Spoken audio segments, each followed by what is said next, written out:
What's up, desktopers? Xavier Wills here for Desktop Bodybuilding, and we are back for another episode of Bodybuilding University. Today, I'm joined by Jimmy Sadek, IFBB Pro, Martin Fitzwater. Only what is it?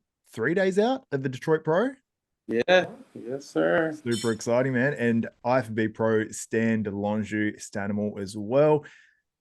What's up, guys? Now, I want to go straight to Martin, focus in on him because he's got a show. Obviously, he's returned to the stage first time in like 18 months, dude. So it's been a while. And we were saying sort of before the show, it's like it's sort of lost on people, but it's been 18 months and 18 months of improvements. And I'll share your latest on the screen in just a moment as well. But dude, what mindset are you in and how things going 3 days out of a Detroit Pro where there is more money on the line this time as well than, ever before? Yeah, yeah. Honestly, man, I'm just cool, calm, and collected. This is probably the best I've felt before a show since I won my pro card. It's just something that I feel very confident in. I know Brett and I put in the work in the gym and trained our butts off and set and called the shots on paper, and it's all come together just about as beautifully as it could, man. We landed the plane nicely. I packed everything up from Texas and moved out to Florida to be the bread and make sure that I could be as good as I could be. So I think we've done that. And like I was telling you guys, this was, I think, 14 days out, 15 days out pictures. And those are like 17 or 18 days out, So I'm giving you guys some teasers, but I promise you what's to come is pretty nasty and pretty peeled. So it'll be the best conditioning I've put on stage. I'll be somewhere between 7 to 10 pounds heavier than I was at the Arnold UK and 5 to 8 pounds heavier than I was at Texas probably. It's just all come together, man. I feel like we filled in a lot of the points and gaps that I needed to. Arms and chest are much improved from what they were. And it's just been fun, man. This prep has literally been just a fun ride of just watching everything come together. And dude, the thing that I really noticed about this as well is this was your least conditioned looking pose on stage the last time you competed, I'd say probably. And like I'd say overall. And this here, if this is from 18 days or whatever out from the contest, that's very encouraging because you're white as a ghost and you can see, you can see lines in the bicep there, you can see other stuff that you weren't seeing before. And if you know bodybuilding, you look at your legs here and see how they're sort of like really cut in and how it's like the skin's wrapped on the muscle. It's exciting, man. I don't want to be like talk you up too much before the show, because that's sometimes like a bit of a curse because then people get their hopes up and they're like, Martin's going to be top 3 in the Olympia worthy, and you never know. Yeah. But I'm very, very encouraged by all your updates, man. And for people that know bodybuilding and can sort of decipher the fake updates from the real updates, I think that people can tell this is the real stuff. So it's cool to see. Yeah. You can watch my story, right? Yes. Click on it. I put there's a video of me posing just after depleting today that you can really see that things are getting nasty.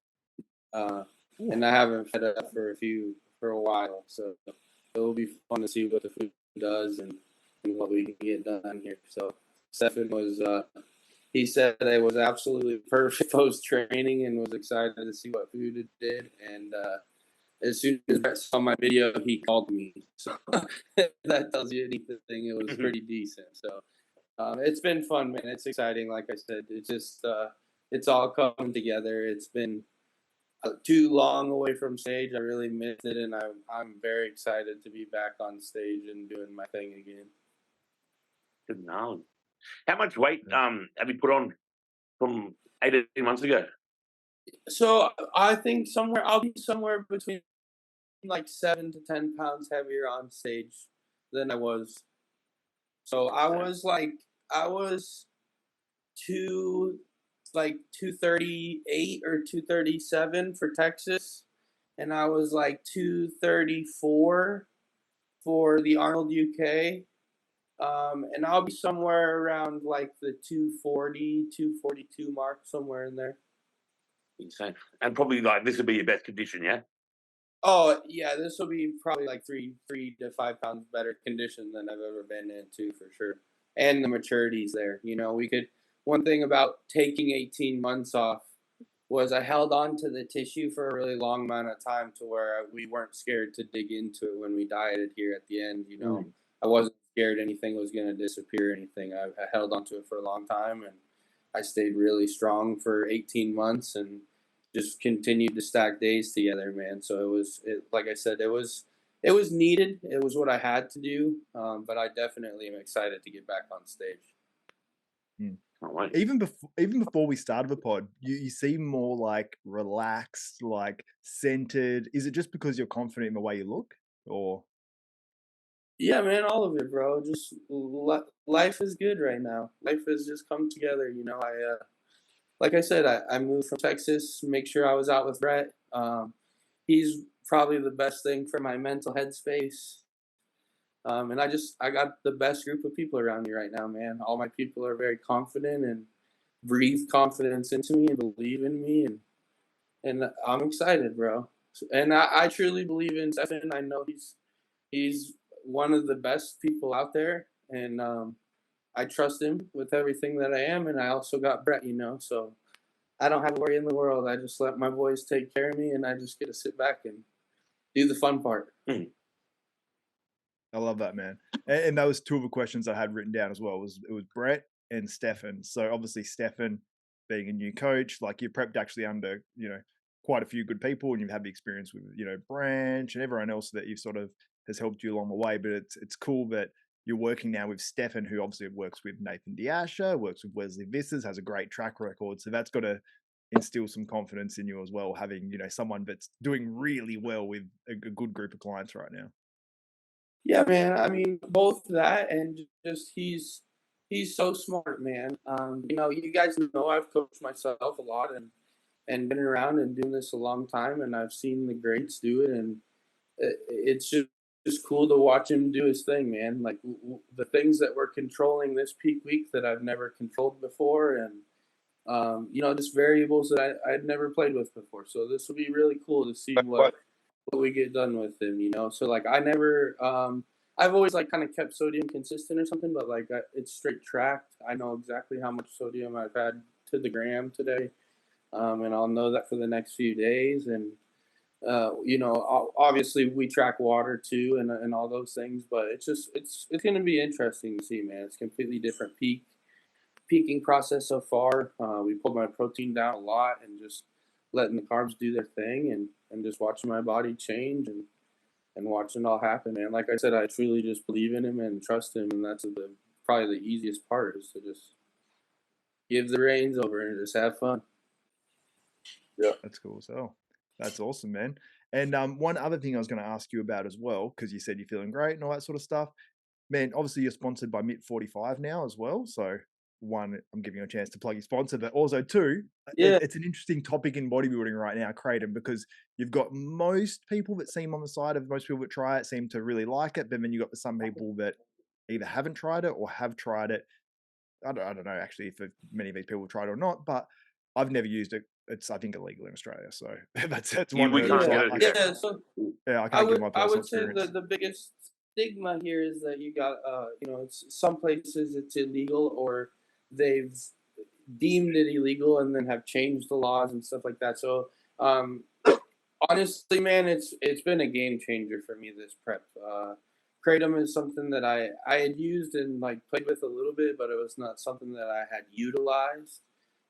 This prep, I truly utilized it in the sense of for training almost every day. And as far as you guys know how hard I train and how much I beat my body up, and these last 2 weeks, especially when the body fat's been low and we've been pushing and digging.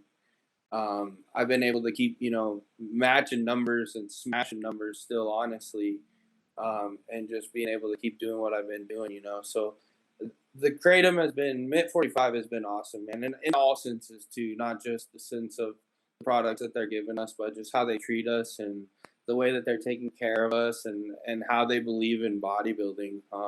You know, they want to invest as much as they can back into the sport and stuff. And so it's been a cool opportunity to be a part of it and watch them ask us, like where they want to see us involved and how we can help and where us athletes want to be expo wise and all those type of things, man. So it's been really cool. But yeah, I definitely have utilized Kratom a lot in this prep, and I think it's something that if you don't know about it, do some research into it. There's a lot of information out there, and there's a lot of misinformation out there. So do some diligent research.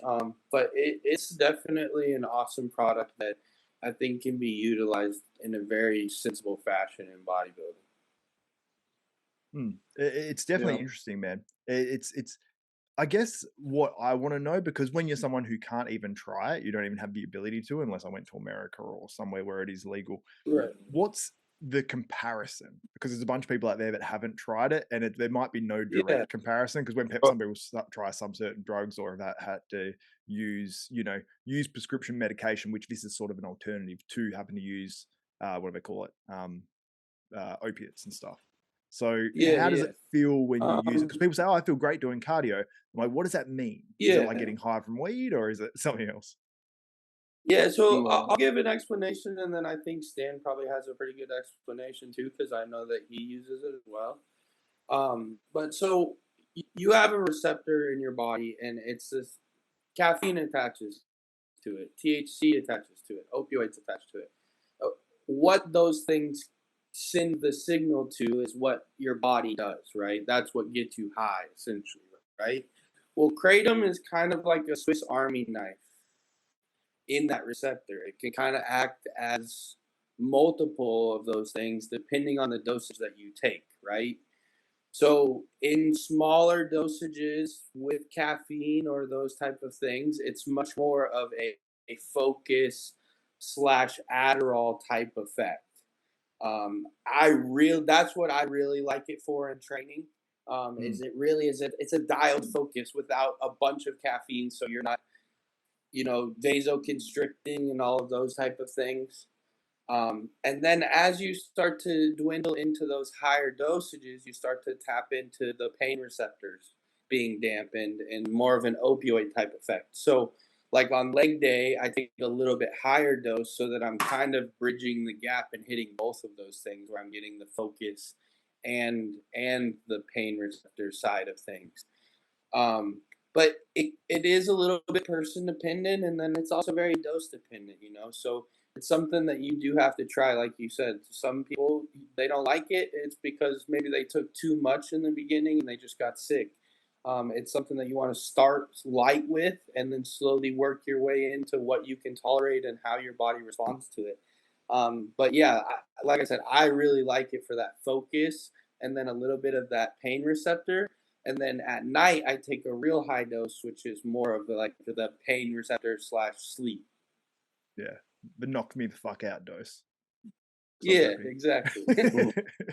Well, I do know, I have heard that as well about it, where once you take, someone says if you take a really large amount, it's like anything, you take a really large amount of anything, it's going to do something probably adverse, you know what I mean? And it might, well, if you take a lot, crazy it will definitely make you feel like shit. Yeah, that's what a lot of people said. Stan, what's your experience? Yeah. Well, yeah, I've used it personally, like regularly also. I just feel like using it too often, it's I don't know, like I feel like I burn myself out. So like I like to use it like twice a week at most. Okay. And like Goodvito for me. It's actually from the same family as the coffee. So like Martin was saying, for the doses it's more like a stimulant. A higher dose is more a sedative. I've tried it to a higher dose to sleep. You sleep amazing. You feel like almost out of your body. Like your body is like deep sleep. You're really, really morning. But obviously it's a higher dose, so it can make you feel a little weird too, because you start to feel like, I don't know, like you feel the body is just so relaxed and out, but you're still like awake in your mind. It's kind of strange. I don't know if you can relate. And there's also like 3 different like strain, like there's white, green, and red strain type of kratom. And then there's all kind of different, the way like family of those under. And depending on the color and the amount, you have more of a specific effect. And so, yeah, that's pretty much what Martin was saying. So. Sounds interesting. Yeah, it does sound interesting. No, it's very fun. Yeah, it's a great compound for sure. It's definitely really fascinating. Even now, I'm reading some research that is kind of more bodybuilding related. But you know, like you guys know, when you take if you eat grapefruit before you take some medications, it amplifies the effect because grapefruit blocks an enzyme that helps process medication. Kratom actually works on that enzyme as well. So when you take kratom and your orals, you're actually getting a better effect out of it. So it's kind of interesting. Well, at the same time. Well, yeah, exactly. At the same time, well, it works with grapefruit as well. Like, but so that enzyme that breaks down those orals is being processing kratom. It's like prioritizing that. So then the others slip through the cracks essentially and hit a little bit harder. And that's something that you learn in pharmacy school with grapefruit juices, that sometimes you want to make sure to tell people like, hey, don't take this medication within X hours of grapefruit juice, because if you do, it is going to make you sick because it's going to amplify the effect of the medication. Oh, like alcohol and stuff like that. Yeah, exactly. Well, really, I don't know of anything out there, like that is like a steroid amplifier. You know what I mean? Like, there's things that I like in terms of resensitizing yourself to certain things and stuff like that. There's stuff like that out there, but there's no like, oh yeah, like when you drink alcohol, if you're taking this medication, it has double the effect. But I mean, that would be that might be the next line of things. So maybe Kratom will be sold as that in the future. 33% more gains.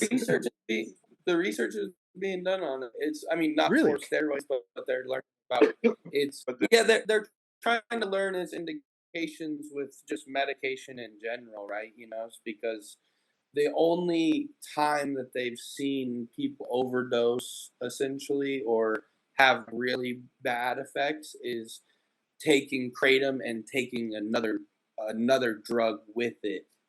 That usually something happens. Like in one of the countries, I can't remember which one, but kratom is illegal because someone died, but really in the toxicology report, it was methamphetamine that killed him and gave him a heart attack.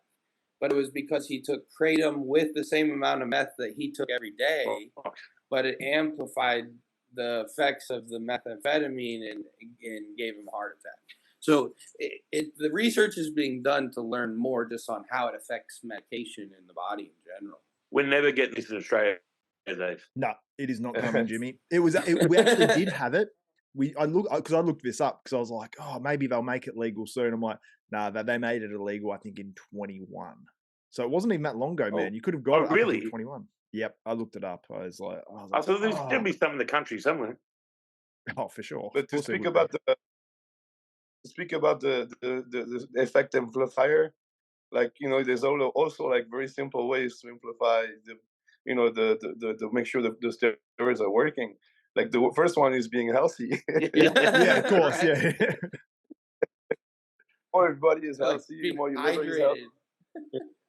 Yeah, all those things, the little things. People, you won't take a drug for that, but if you're careful and you do everything right, you're gonna be more efficient with using and more able to actually utilize all the drugs you're using, and that's a very major point.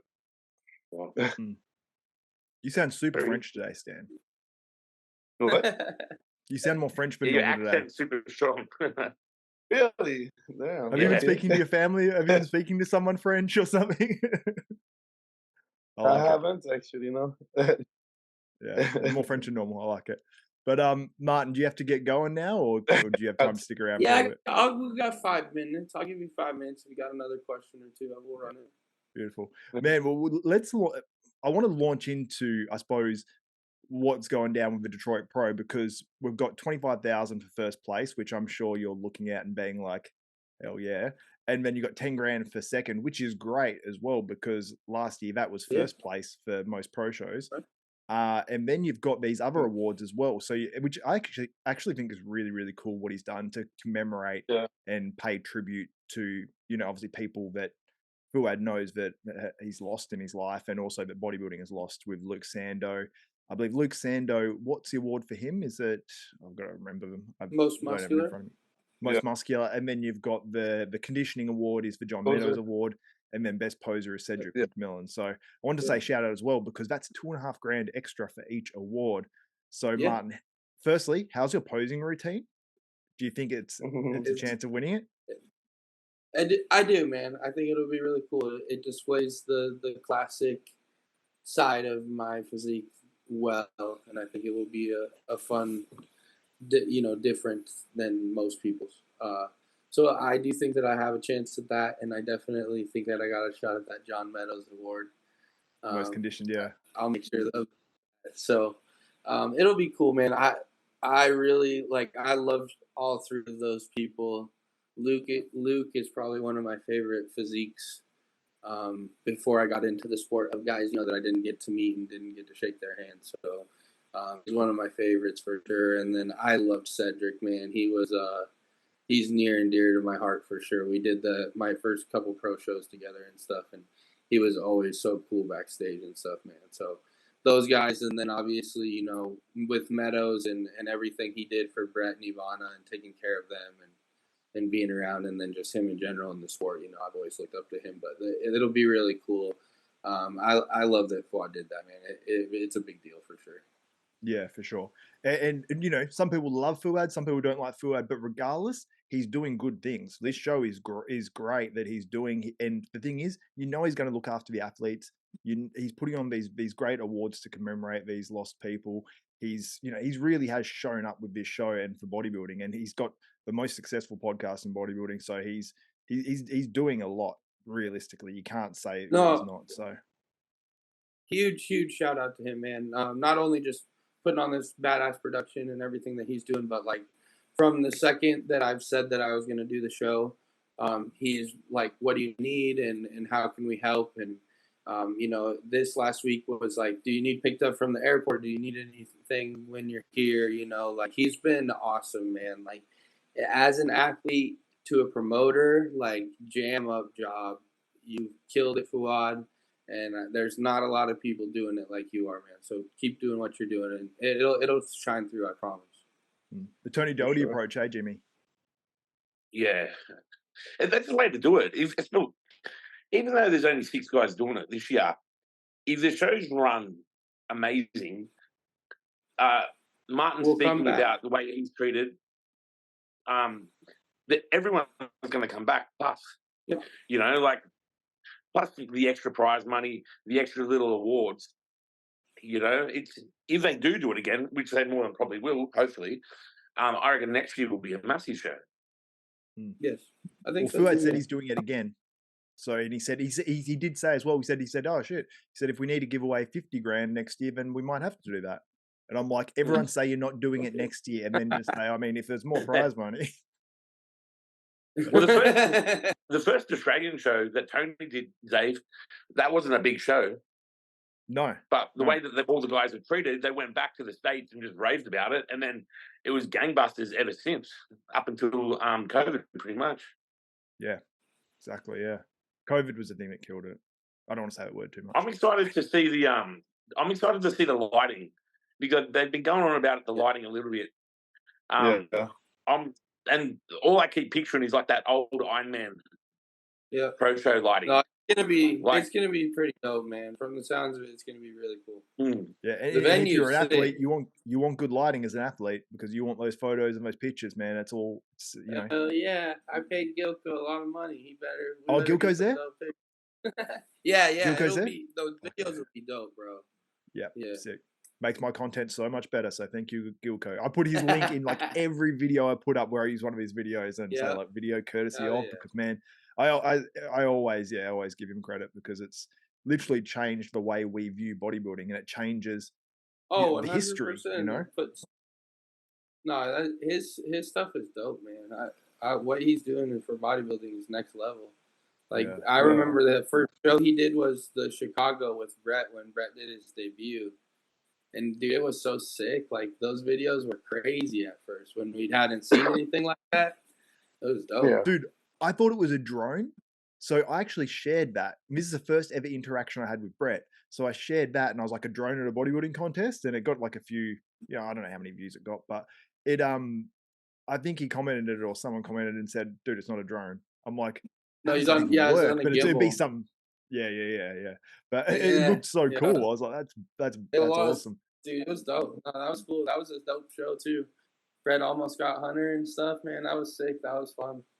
Yeah, that was cool. And Brett, that's where Brett really like made his mark, and it's Yeah. funny that Brett really made his mark there, and you really made your mark getting second as well, but to Andrew Jacked. It's like he was to Hunter, you were to Andrew Jacked, and Hunter and Andrew Jacked almost have their own rivalry as well, which is like right. Yeah. it's quite funny like that. For But real. dude, I have to ask you one more question because I'd be remiss if I didn't ask. So Goodvito is, everyone's saying it's you two top two. Some people saying Justin could be in there as well, and obviously Ron Gordon brings a bit of size, Yeah. but they're the main two guys, you and Goodvito, that everyone's focusing on. And I think that maybe I saw a poll and you were the favorite, according to the fans, by, it wasn't huge, but it was, maybe 10%, 8%, something like that. So what did you think of Goodvito at the Arnold Classic in South America? Honestly, bro, I was truly impressed. He was one of the guys out of that lineup that impressed me the most, probably. We just didn't know what to expect, man. It's been a long time since he's been on stage. When he was an amateur and won his pro card, his back wasn't great. And we saw a lot of huge improvements. Peeled, good I think he could make some adjustments with posing and stuff in between here, and he's going to be dangerous, man. I'm going to have to bump elbows with this guy, and I'm going to have to earn the win for sure. There's no doubt about it. He's a good bodybuilder. Don't bump him as hard as Raph and Tonio, though. Yeah, no, let's not do that. I've already been yelled at for bumping elbows. I won't do that. Man, so you're gonna beat him? Hey, I'm coming for the win, man. That's all there is to it. I'm not out to beat anybody. I'm out to show the best physique and hope the judges see that as well. There you go. That is the changed Martin Fitzwater. I like it, man. I'm very confident in what I'm bringing at this stage, man. I think everybody will be excited to see it, and hopefully it brings what I hope it will, which is a W. For sure, bro. I'll make sure I get this part up of Bodybuilding University. I'll put it on the main channel, but everyone who's watching this on the main channel, head over to the Bodybuilding, Desktop Bodybuilding podcast and interviews channel. But Martin, thank you so much for coming on, my man. I really appreciate you doing this 3 days out, and dude, best of luck from all of us. We'll be cheering you on, but I'll be trying to stay as unbiased as possible in all my streams and stuff like that. But thank you so much, my man. All right, boys. Thank you. We'll talk soon. Peace. Good luck, brother. See ya. Did you see that they're not letting Tonio compete? I did see that, yes. Choice? That's so strange. Well, it was... Did he try to compete, though? Yeah, he wanted to be added. And they wouldn't let him? What, like, is that the rules? But normally you're supposed to sign a contract 1 week out. But I thought that they changed that rule. I mean, they wanted to reinforce that rule because it was getting crazy with the bikini chick. They were all on all the lists, and then they would, cancel one. They would book flights for 2 destinations, 2 hotels, and when the list came out, they would decide where they would actually go and cancel the other one, depending on the lineup. And so, like, the first list coming on Monday and the official list on the weekend was completely different. It was so stupid. But, like, for a guy like Tonio, who just competed in Brazil, wanted to enter Detroit and is late, I mean, that just hype up the show. I don't think that's doing anything negative, so I don't understand. I'm not sure why they're not letting him. Because apparently that's what this been said, right? They didn't let him be added. Yeah, that's what he said on that podcast. Yeah, that's strange. Yeah, and But even a few of the other guys in shape, not doing the show, like, all right.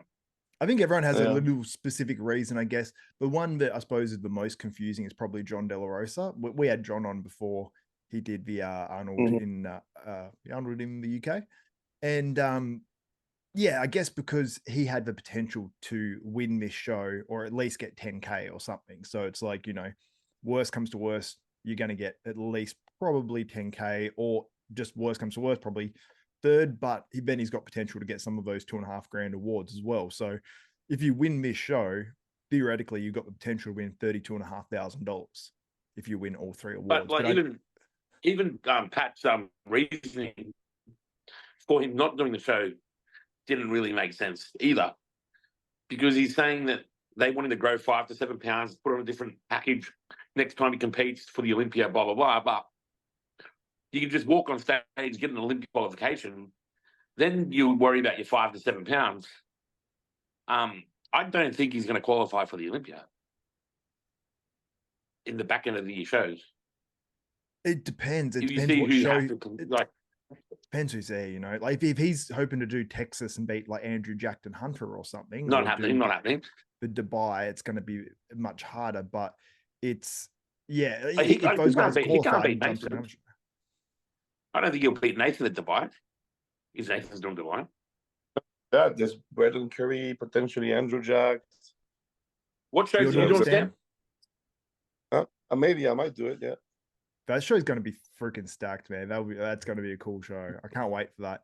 And Stan, for you just, I know your mindset this year, and you just want to stand next to these dudes too. So that would be a great show for, even if you didn't, you know, even if you were 5th in that show and you're in a call out with, and you're beating 2 really good guys that are Mr. Olympia competitors, it just almost establishes you, and it gets you next to them. And then the next time you know, if you get, just say you get to the Olympia, then you go, okay, well, I beat these 2 guys that are, you know, on the edge of the top 10. So put me there. I'd like to see Stan like on stage next to Brandon with Stan's conditioning, like, because muscle size, fullness, roundness, structure, whatever, doesn't matter. Your conditioning is like top, and it would expose, like, it just show how good you are in that aspect and how close you are to those guys due to that. Do you know what I mean? Like, wouldn't that be mad, Xavier, to see that kind of stuff? Yeah, I want to see something like that. Yeah. But I'm planning on doing I'm doing definitely Vancouver and Chicago. That's all booked already. Like, I'm going straight from Vancouver to Chicago. So the week after that is Dubai. And so it will depend how things go. You know, if everything goes really well, I might do Dubai, but I might also just take a week to rest, to go back home, and then do like Tampa and Texas too, you know? Yeah, because I know Tampa is going to be Hunter, Andrew, all these guys are going to be there, maybe John again, you know?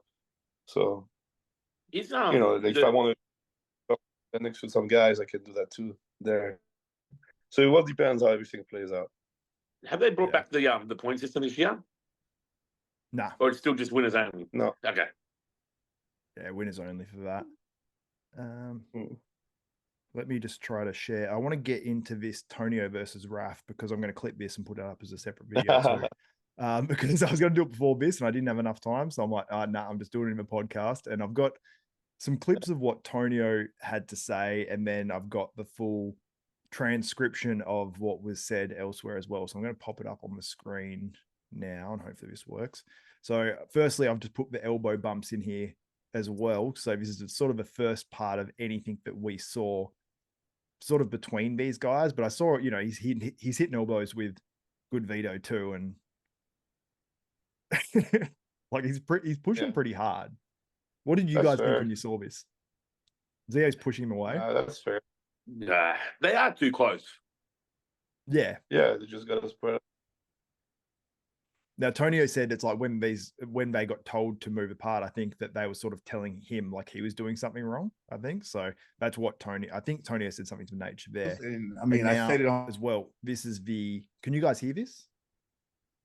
Yeah. Can you hear that? Yeah. So this is on Muscle Discord on YouTube. So here's a little bit of what Tonio had to say, and I'll sort of stop it at a few points as well and get your guys' opinion. online. I'll say it again. He wasn't conditioned enough to win any pose. Yeah. You know, that's, if you had someone like Steve or Tyler judging, Yes. he's not making a call out with that conditioning. No. And then to even speak on his glutes, if you've seen the stream, he has lumps in his glutes. It was like, man, would you like? Are you done dieting here? It looks like. Yeah, so it's kind of like a lot of.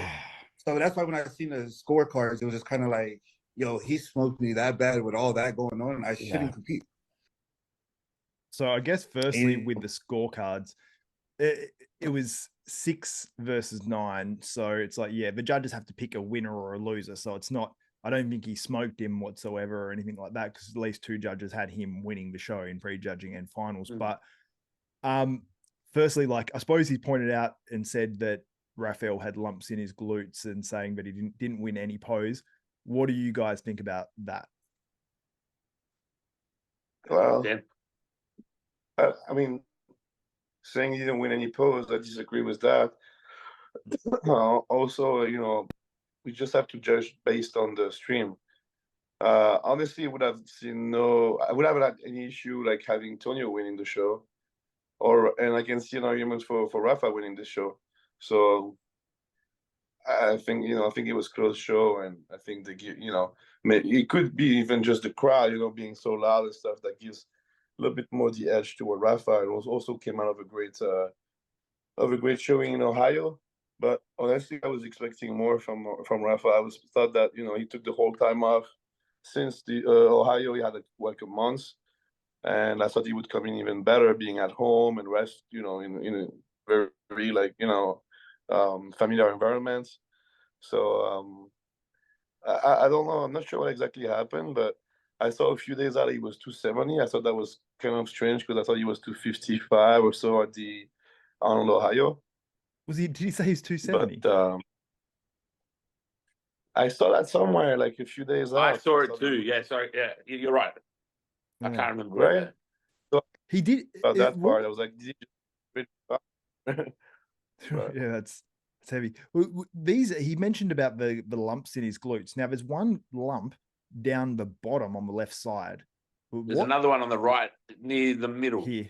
Yeah, in the middle. Yeah. I don't know. You guys probably can't see my mouse, but yeah, there's on that right hand side in the middle, and there's one down the bottom.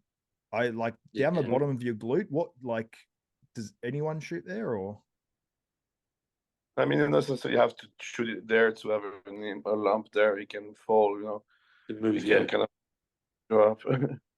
Yeah, true. So, Do you think that's a massive deterrent, those 2 lumps? Do you think they're that bad? I mean, you see them up the top a lot, and it's like, for me, I'm like, when they're up the top and it's not like sticking out like a pine cone, but it's bodybuilding, you know what I mean? It can sort of half look like a muscle. Yeah. But do you think this is... I just noticed it. Maybe that's also why, like, they're trying to come in fuller and not as trying to hide that too. Maybe That's a good point. Yeah, possible. Yeah, that is a good point. I didn't notice the lumps like watching the stream. I've only noticed the lumps since Antonio brought them up. Well, I saw it on the stream. Yeah, I think I saw it, but I thought it was just for lighting, to be honest. I didn't think it was like an issue.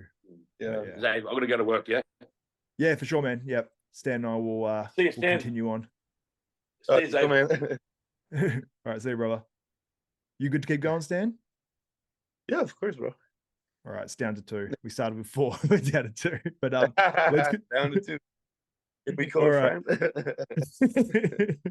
Let's continue on, man, and listen to this. All right. And it took, for my woman and even, my coach and everything would be like, hey, ignore that. Ignore it. He was like, because in my head, like I said, I told him, I was like, yo, I think I'm done for a while. The Detroit Pro is this weekend. Man, I think it's I don't know if it's an easy one. It might be an easy one. I think based on your structure, your shape, and everything you showed at the Arnold, you could win the show. Just walk in there and do it. But I don't know if you're mentally ready to do it that quick and fly to Detroit. And so we sort of mentioned this before as well, but I wanted to sort of highlight this.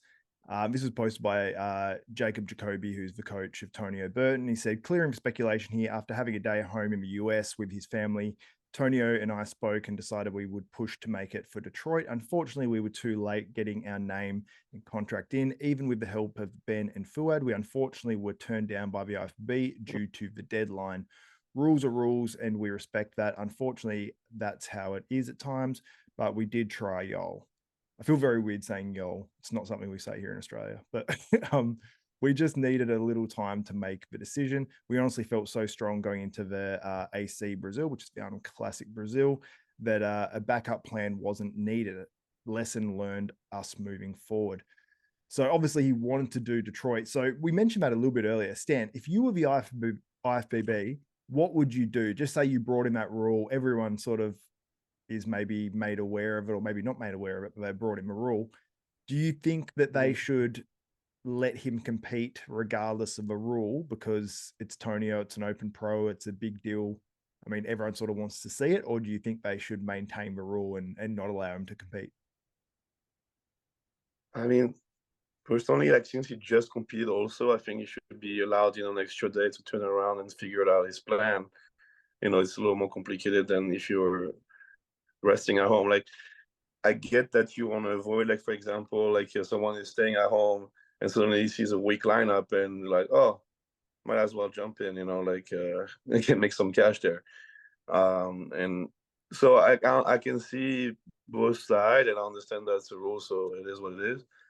But I think it's beneficial for the sport to have Tonio. And again, like I said, he just competed last weekend. It's not like he was resting. He sees like a lineup that he's like, oh, I can do well, and decide to just add his name. He was already in the hunt. Yeah. So it's really tough. I think there should be an outlet where they can actually have something where they can apply to the IFBB and say, like write a letter or something, make it official. So it's not like every person will just be applying to the IFBB all the time. Make them actually fill out a decent amount of stuff and then go, here's our application, here's the reasons why. And then the IFBB can make a ruling on each individual case, but you'd have to make it at least a little bit difficult. Otherwise people will be doing it all the time. Like, and I think that there should be a 1 week thing as well, because it's annoying for a promoter if 3 guys that are really good say 3 days out, yeah, we're going to do the show, and they don't have the time to promote the show at all. So the commitment from the guys more than a week out is sort of important for the promoter. So I see it from both sides for sure, but there should be some sort of application process, and then being able to talk to the promoters and then saying, is it okay on everyone's terms? And then, okay, let's go ahead. Yeah. I mean, there's an argument on both sides. I think maybe more things should be defined on exactly how you could actually add your name on the list, maybe, or having a little extra delay, or because depending on how many shows, or I think even like looking at this year coming up, like with the shows and how many great athletes are not qualified, won't be able to qualify just by the number of shows, right? Maybe seeing like if there's should we introduce like a point system, or having a total, like a cap, I don't know, 20 guys at the Olympia, 24 guys at the Olympia, and that's all, and so then they have like, you got a top 3 from last year, so 21 show during the season, and that's it. You can't have any, like, like you have 20 cars in Formula One, you got 20 pro shows. That's all the tickets to the Olympia, no more, no less. And then you could have, like, if someone enters, you could have a bump system like Bob Ciccarelli suggested this, where if the winner's already qualified, just say the same guy went on and did 4 shows. The winner's already qualified, then second gets it. If second already gets it, third gets it. So then you get 1 guy qualifying each show, no matter what. There's always a qualification to hand out. So if it's, third place might qualify in one show, because you got Hunter versus Andrew, and they've both decided to do 2 shows or 3 shows or whatever. They're both already qualified. And then at least you've got that battle for third, and it actually makes the battle for third more exciting. So I want to say that's probably the best suggestion that I've heard from Bob Ciccarelli, because then guys won't be avoiding shows because they're avoiding guys, because there's always going to be one qualification spot. So yeah, I like that idea. And then guys that win shows won't feel like, oh, I'm taking a qualification away from someone else, because I mean, Ian copped crap for doing another show when it's like, well, dude, he's allowed to go win 10K if he wants in a title. Yeah. So, but anyway, yeah, but I like my suggestions. Yeah, you shouldn't be like, you should be feeling, allowed to compete and without taking someone's spot. Like ridiculous. You have like, for example, like if you had that this year, so far you would have so at the Arnold USA, Raphael would have qualified, and then at the Arnold UK it would have been who was third, Hakim, and then now Tonio would be qualified at this one, even though he got second. Yeah. So then, exactly. And then Tonio can competing all the shows wants without, taking anyone's spots.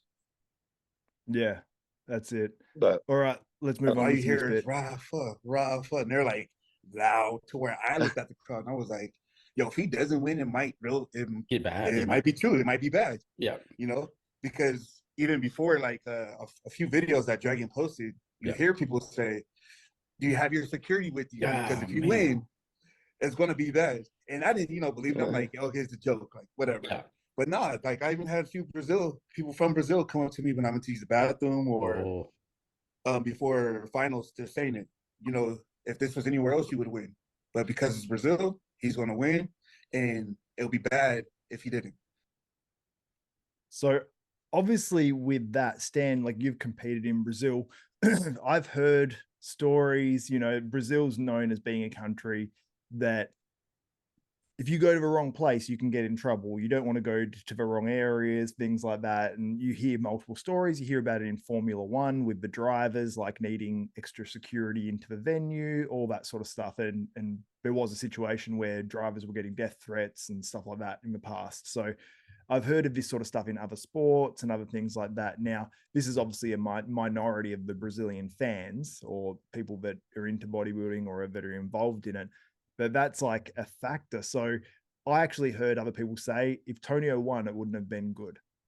So I suppose, Stan, you went down there, you got second in a Brazilian show. Did you ever feel like that if you had have won, it wouldn't have been good? No. That's good. Not at all. But it wasn't as big of a show, and I wasn't going up against as big of a name as Rafa, either. Yeah. Rafa is I love Rafa, I love his physique, but he's got also like a huge following. He's like he's a star over there. He's a real legit star. Yeah. Like, you saw Ram like in Brazil, like when you're like at the top of the in bodybuilding, whichever division you are, they really respect you like a pro athlete. Like, yeah, well, like So, it probably should be, to be honest. Like you wish it was in America. I mean, that's definitely not. So I could see that. I mean, I've run into some issues myself, and again, like it's not like I had a great experience in Brazil. Everybody was great. I've been welcomed so well by Pacho, Arenberg, CT. Rafa was there. Super, like I've known Rafa for years. He came to LA, I think 2016, 2017. He was a huge fan of Sean, and so that's how I met him. But I can see, how can it be intimidating, and I understand, as a fan, a Brazilian fan, if you work there, you want to help your favorite guy, right? It makes sense, but I think it shouldn't be to the detriment of others, like if they're hiding the oil from the other competitors, so just one guy get oiled up. That's not fair. After that, if you maybe that wasn't the case. Maybe just the only one who was prepared and I had like that stuff with them was Rafa, and the tanning service wasn't providing this. But normally when you pay for tanning and shine, you get you're supposed to get all the costs of tanning you need, plus the shine application, so the touch up in between, and so I think it's fair that every athlete should be judged, equal backstage and on stage. There shouldn't be any favoritism in that sense. So yeah, that I don't. But I don't. Sorry. We did see as well, like it was, I think about 95% of the athletes, and that's a realistic number out of 45 or so, maybe slightly under that, of the pro athletes. I believe there was 3 on the competitors list, but one of them was John De La Rosa that was not Brazilian. So I think there was only 2 competitors, Tonio and a Mexican open pro bodybuilder. There might have been one other, so it was 2 or 3 that were not Brazilian. Yeah. So do you feel like that's part of a reason why? Because people would believe either favoritism? Do you think it's like geographical location, or do you believe that people think that maybe the Brazilians will get an upper hand in terms of the location because so many Brazilians will compete? Like what reason do you think as to why so few non-Brazilians did the Arnold Classic South America? Honestly, I think it's just because it's far, for most people, it's not easily accessible. Yep. Like Tonio is doing it, sponsor is there. So that makes sense. They could get content and everything. So I just think, at the end of the day, was Vito on the list as Brazilian, or was he on the list as? Was he on the list as? I think he's on the list as Brazilian. I didn't see a Russian on the Might list, be, so yeah. He's converted. Yeah, I think so. Smart. But what I was gonna say at the end is like, the people who try to do some favoritism backstage and all, they just, it just reflects bad on Rafa, because then he gives people like, like he gives Tonio an excuse, oh yeah, I was treated differently, I was this and that. So, I don't think that necessarily would have changed the result. But just, as if you want like a clean win, and you're a host of an event and you have like your people competing there, be fair. That's all. Yeah, Don't for like sure. help everybody as well as you can. That makes everything, that makes the win more legitimate. It makes everybody just feel better about it. 100%. So it's gone back and forth. So Tonio, there was other things said as well, and Tonio did speak about what you spoke about with the tanning, things like that in that interview. But I don't want to show the whole interview. I'll put the link in the description below so people can watch that. Now, Raph responded. There's a few responses here as well, and I'll read them out to you guys. So he posted this: some people cry, some people work. I like to work. And then he has the Portuguese translation there. And then this was posted. So he actually posted the English version himself as well. So I didn't have to use the Google Translate. So thank you, Raph. So let me get into this and I'll read it as quickly and as succinctly as possible. Hello, Tonio Burton. I'm going to explain some things to you that you either didn't understand or pretended you didn't understand. Firstly, my gym is private and was already scheduled to be closed a few days before the show just for me and my team. And even though you were going to compete against me and not close to me, I allowed you and your team to train and create content within my gym. And I didn't even complain that you clogged the toilet and trained in your underwear, which I found hilarious. About the backstage, I only had 2 companions, my coach and my wife. All the other people who were there were not there for me, but their own sponsors. But we are in Brazil, where thank God I have many friends. I was lying with my towel on the same backstage floor as you. There weren't any exclusive privileges for me. You even had more companions than me. Regarding my oil painting, which I assume he means tan, is that right? I'd have to mean tan. Oh, it's the oil for the shine. Yeah, sure. Okay, yep. Good. Oh, yeah, my oil painting. Yeah, okay. Each athlete has to take care of their own. I have a friend who is doing this for me, and you should have someone on your team who can do this for you too. It wasn't the championship that provided this, especially for me. So when they say championship, they use the word championship a lot when they convert to English. So it means basically like the contest or the federation or whatever. Regarding the result, when you complained that you were judged unfairly, you are not speaking ill of me. You are speaking ill of the judges. They are professionals trained to see who is best as a whole and not just in one muscle group. Regarding my physique, it's not my fault. You at your best weren't able to beat me. You at your maximum conditioning still had no separation in your quads and hamstrings, no detail in the shoulders and the chest, and competed with little muscle volume. Whew. And regarding my attitude backstage, I was there to focus on the competition and not make friends. If you really wanted to make friends, this wasn't the time. Finally, secure your qualification and see you at the Olympia, or not. Wink. Respect my country. So that response, I knew as soon as I read that, I'm like, Brazil are going to go nuts on Tonio saying respect my country and things like that. I'm like, ooh. So what Tonio said and stuff, I think Tonio probably did take it a little bit of a step too far, because he did go on for a while on that podcast about it. Like, regardless of what happened, I knew Tonio wasn't going to come off great from that. If there was a response, there was a response. And now we get to another response now, I believe, from Tonio Burton coming up. So I'll read this one to you guys and then we'll break it down. So he tagged Raphael Brandao and he says, tags him and says, "End your fans. 1, no one showed any disrespect other than what you did on stage to myself and Vito, and then gave a push at the end of it. 2, during mandatory poses, you got in front of me during ab and thigh. To me, it's funny. I laughed about it. 3, to all your fans commenting on my page, even on pics about my son, showed how low all are. I think it means you all are, I guess, and proves the point of how bad it would be if I won. 4, let's be honest. You were defeated backstage, hanging your head down. Even your team came to say congrats to us.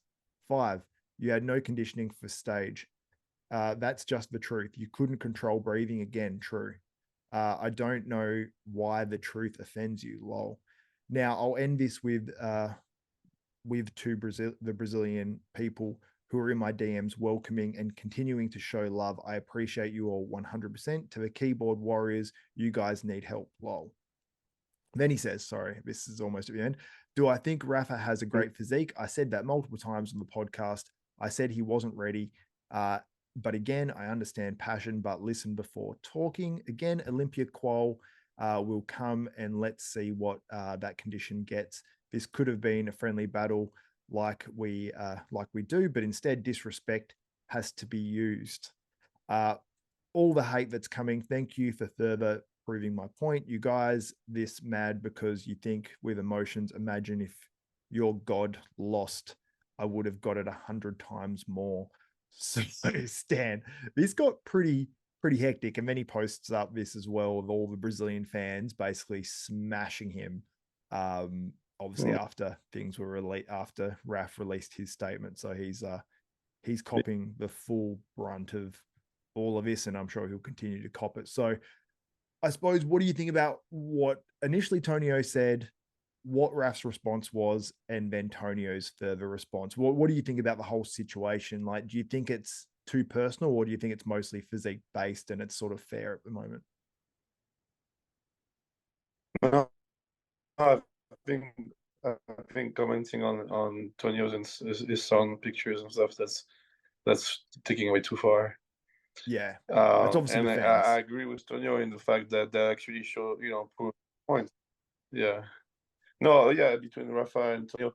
I mean, I get both points, Raphael is his own gym and stuff. Like, he can do whatever he wants. Like, he has no, and also backstage, I'm like him before a show. Like, don't talk to me. Like, maybe before finals, maybe after the show, all day long, but like, I'm focused when it's the time of the show. So I'm 100% with Raphael on that part. I think there was tension. I think Rafa didn't come in at his best, and I think also he knows it, and so those comments kind of got under his skin. If there was no truth to it, that wouldn't even bother him, I think. Yeah. But I mean, he was Ohio, whatever. He could have gotten sick. He could. I don't know. Nobody knows what exactly happened. I believe from what I've seen, the streams and the pictures, I could see that he was not as good as Arnold Ohio. He was a lesser version of that, and I was expecting him to be actually better. So it was a little bit of a letdown, but then I can see him winning still. Like, I'm not like, oh, he was too bad to win. I can see him winning the show. Like, I can see even in person, like, had the stature, all that can play a role that we don't necessarily translate on the stream. But so I think there's truth in both. I think they're just like emotions and hard feelings that are getting caught up in the middle, and then people are pushing it too far, like by trolling Tonio, and when he gets to his family and stuff like that, that's not really that's out of line. Yeah, it's never cool when the fans do that. It really sucks. Like, we've seen it at the Olympia level and then here, and Yeah. it sucks, man. But I think it's something that will never go away. It even from we see it from very passionate fans, like especially the Hardy fans, the Raf fans, the Rami fan. Like, you get those really passionate fan bases that it doesn't matter what that athlete could do.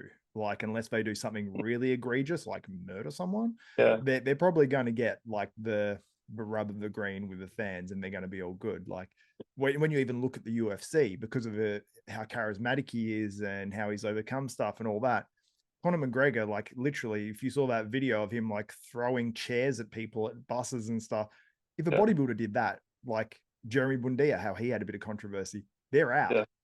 They're at least in trouble, and they're like big trouble, and it gets treated more seriously. So when you look at through the scope of other sports, this sort of Raf versus Tonio thing is probably not uncommon. Like you look at fighting sports, especially, and a lot of these other ones. So it's not like I think it's a massive negative thing, but I mean, for the competition, I'm excited now, more excited to see them on stage again. Like I'm like, Tonio better get his Olympia qualification. I want to see them in the same call out. It makes the battle fun, you know? And I almost wish we did have that like thing like we had back in the day where the challenge round where you could be like, oh yeah, like, and we could get online talk with it and be like, Tonio's like, you won't challenge me in the challenge round. Like you won't do it. And then just have them talking shit back and forth. And then Raf could be like, okay, their name goes in a hat, you know, in a lottery thing. And then one of them gets pulled out. And I'd love to see like Raf just like point at Tonio and be like, yeah. And then they just go head to head. Freaking would love that, man. That would be, I think that sort of challenge round would be more fun now with the way bodybuilding is. But yeah, I like the back and forth. I just don't want it to get personal or for anyone to be in any serious danger. That's no, I think Raphael and Tonio is good. I think you know, Raphael is gonna make sure to come, you know, 100% at the Olympia and trying to place ahead of Tonio. So I think that part is really good. I think when people are, you know, getting in the middle and getting personal, that's when it's out of line, and that's really not necessary. That makes you know, that takes all the fun out of it. Yeah, of course, man. Now we have the Detroit Pro this weekend. We've sort of already touched on it on another podcast. I want to just more get your predictions and what you think will go down, because we've got obviously Justin Rodriguez, we've got Martin Fitzwater, who obviously we just had on. We've got Goodvito, and we've got Ron Gordon, and then we've got two other guys as well. But that's probably our main top 4 and top 3. Who do you have top 4 or top 3? Martin. Martin and Justin, I'm not sure, because Justin looking really good too right now. He's looking really good. I have them two battling for top first spots. After that, I have Goodvito, and who else do we have? Got Ron Gordon. He'll probably be 4th, I'm guessing. He could push. Ron is amazing. If his legs are matching his upper body, he might even just win it. Yeah, he's that crazy, man. Like I commented on his photo the other day. He's got that wild upper body. So yeah, it depends how the legs match up, but he's like 6'2", man, and like the upper body looks huge on a 6'2" guy, which is so impressive. Yeah, no, he's really impressive. He works with Psycho too, so no, yeah. So yeah, Ron force. Yeah. I've got Martin winning. Top 4. I've got Vito in 2nd. I just think that he's really conditioned, and Justin's more of a wild card. He's looking, I agree, really good. It just depends how the midsection looks on stage, because I actually went back and looked at his photos, and I saw a photo before the Arnold in Columbus where his midsection actually looked reasonably tight. And I was like, well, maybe these photos we're seeing now are like, you know, like fool's gold sort of thing, where maybe he'll carve up again and then the midsection will come out. But I think after the Arnold Columbus, he's going to be more careful. And he's also working with, I believe it's Jacoby as well. Yeah. So I think that will make a huge difference. Because I've never seen him look this dry, this far out.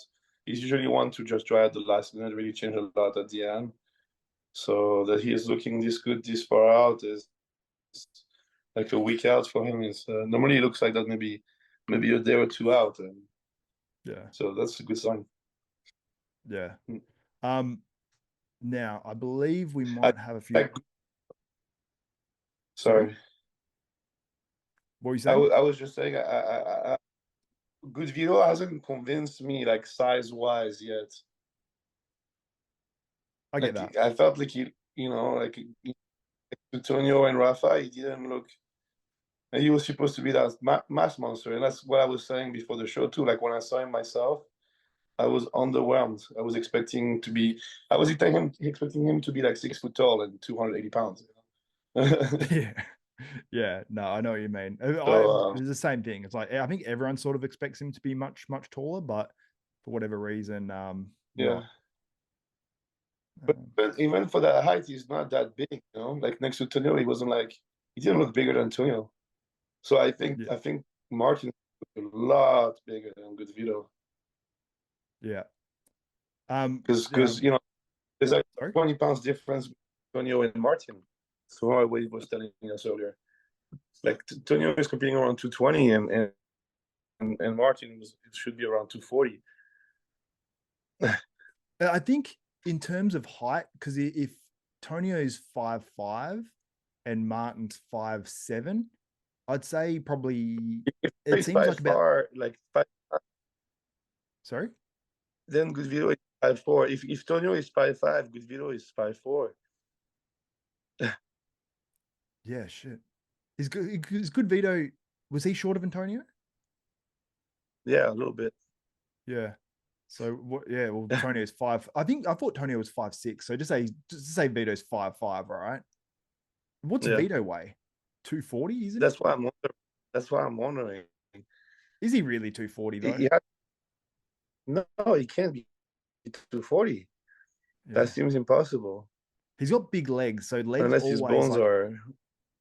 You got like Antoine Vaillant, but Antoine's tall as well. But yeah, I don't know.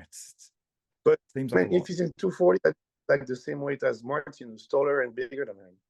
I mean, we'll see this weekend, I guess. Yeah, true. Yeah, but that'll be a good comparison. We'll be able to see if he's 240 for real. But Martin has big legs too, so I mean that sort of puts a hole in that story. But we got someone here. We got Jason Neese. He on YouTube. He says literally we pretty much covered everything that he's talking about. He goes latest debate Tonio versus Raph. We covered that. What do we think? Done that one. Also, Goodvito versus Martin at Detroit. We've pretty much sort of covered that. Who's going to get the Olympia qualification? I mean, you're talking about. I mean, not many people are talking about Justin Rodriguez, and you're really talking about him. So, really, any three of those guys could get the win theoretically. But I think for me, Martin is a favorite. My predictions for anyone that hasn't seen it: Martin Fitzwater in first, in second, Goodvito in third, Justin Rodriguez with the potential to definitely place up in that top two, and then Ron Gordon in fourth place for that. And the only other question I've got here as well, because someone said hard to ask when we don't know the guest. Trust me, I would be all over this thread. So next time I'm going to ask a question. And someone else said round as a house. So I like that. And then we got round as a house, man. Beatty's thing. Haagen-Dazs or Ben and Jerry's? Nothing for you, Stan. That's the most boring question to ask you. Well, I don't eat either, but like I know, like growing up, one of my favorite was Haagen-Dazs with the macadamia nuts and what was it, praline something. Oh yeah, that's. But then I tried Ben and Jerry, and I liked which one? It was like half baked. Oh yeah, cookie dough and all that. That stuff's fun. I don't know. It's fun to do that stuff, but man, just the way it makes you feel now, it's like. Every like very now and then, but like even food like burgers and fries, sometimes I'm like I feel inflamed after it, and like your face sort of feels like dry and hot, like you just don't feel. Do you ever get that? Like if you eat crap food? Well, I don't eat crap food. Ever will again. The only two people. Honestly, like. The only two people that are dedicated like you, man, the only other person that I know of is Natalia Coelho. She she is like they were saying, I think on the Menace podcast, they were trying to convince her that like if you win the Olympia, will you have a cheat meal? And she's like, oh, I maybe. No, I don't really want to. Like she still didn't want to. Like if she's like, well, if I win the Olympia, this is before I think she won one, and she's just like, oh, like. You can tell she didn't want to. I think she agreed to do it, and then I don't think she did, or something like that. So it's a crazy level of dedication. But I get it, man. Like when especially, I get it more for people that have health issues that are related to eating. Like if someone's got really severe IBS, where they know if they eat a certain thing, their gut will just blow out and be in extreme pain. But even some of those people will still eat despite it. You know what I mean? Despite the fact they're going to be in a huge amount of pain. Yeah. I just think like we already eat so much food as bodybuilders that I don't want to overtax it with any crap. Like I don't want to put anything extra that doesn't need to be filtered and processed by my body. I want my body to make sure they get the most out of what I'm eating, and that being clean food source. So yeah, it's just not even. It's a no-brainer for me. Yeah, it's actually Like funny, last man. time I had a cheat. Sorry, I Sorry. think it's slight lag. You go. You go. I was saying last time I had the cheat, it was like after my last show in Chicago. My coach I was like, hey, what's the plan? Give me the plan for tomorrow. Go home and make my food and stuff. And he was like, go eat something, like. So I was with some friends. We went to a steakhouse. I got a steak with a potato, and then I had a dessert. And like the first bite, I had like a chocolate, a fondant. The thing is like hard, and then you break them. It's so soft inside, the chocolate and the vanilla ice cream. And the first bite was amazing.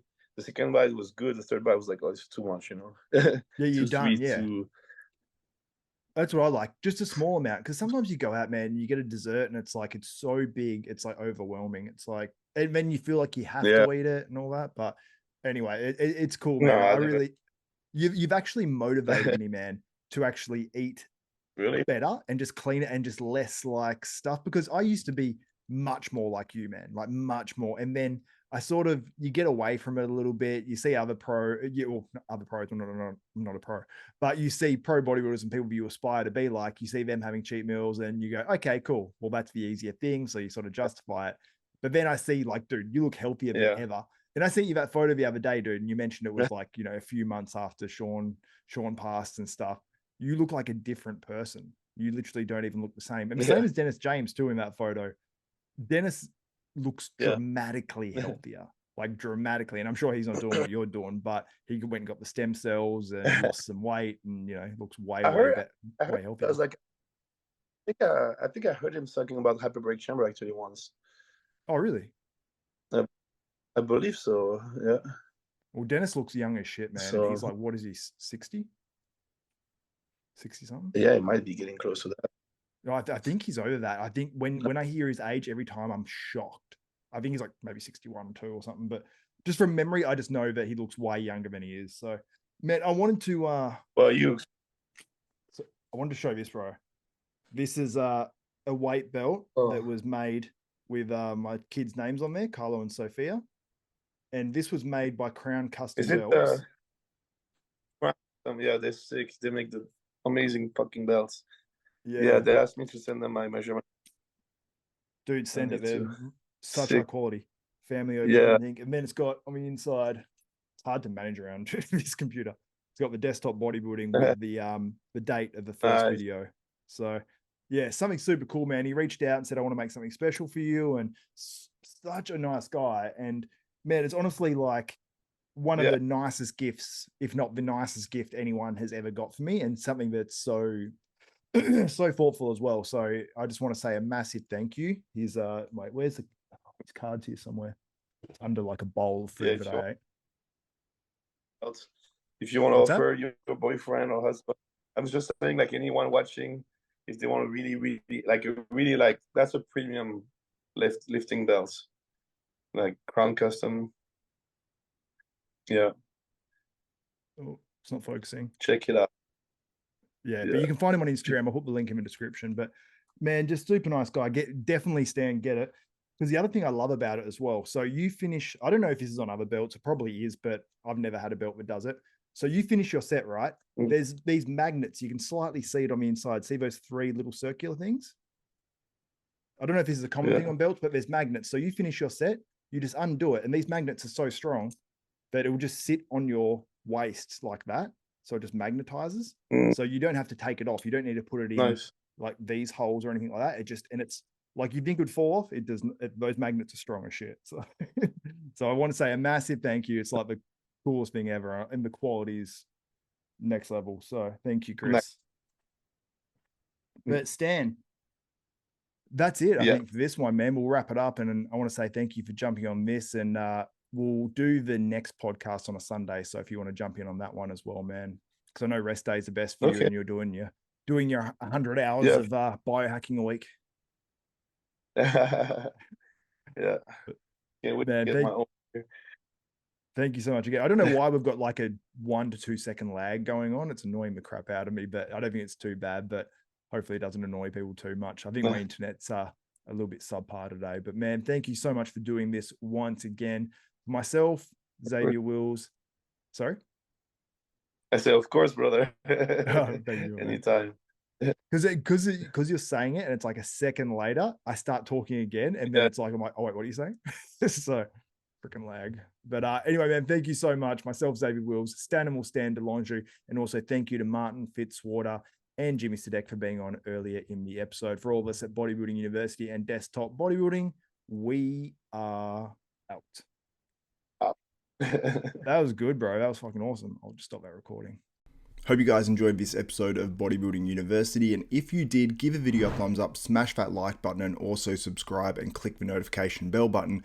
And that's particularly important because this is on a new channel compared to the original desktop bodybuilding channel. Now, both channels will still be running. The original channel will have more bodybuilding news, and this one will have the podcast and interviews. So make sure you subscribe, and if you're not subscribed to the original desktop bodybuilding channel, head over there and subscribe to that as well. Anyway, guys, that's it for this one. For all the guys at Bodybuilding University and myself, Xavier Wills, we are out.